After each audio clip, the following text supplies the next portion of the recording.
Yo hayi kumbheki mina i-achievement enkulu nyani le yothandana nomuntu one-ex engugqirha. Hayi achievement enkulu nyani. Yo hayi kodwa baby hayi. Ndikude baby nyani bekufanele ndivotelwe bekuhlaleni bengikhansile. Hayo. Yabo?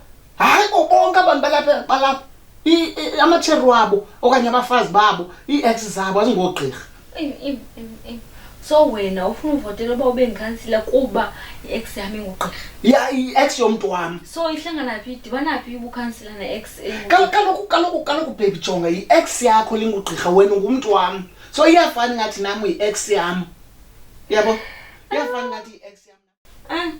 Hayibo buzi i-ex yakho nje ikwenzela yonke into oyifunayo. Ngoku so ufuna kuyixelela ukuthi hey yazi chomi yami la chomi yami ntandi yami kamandi uyandazi uthi la chomi yami ntandi yami nayo ngalamini ibheke emngcwabeni ayinasuthi ngoku uyabo angithengela isuthi uyabo noba ngangithengela nje isuthi anginike nelanto ka mhlawumbe ne1000 for indlela hayibo uyabo hayibo busi ngugqirha la ngoku hayibo chini busi.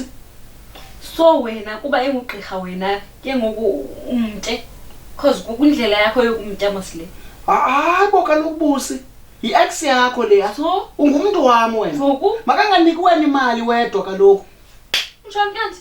Ndiphilile khona kunjani? Hehe.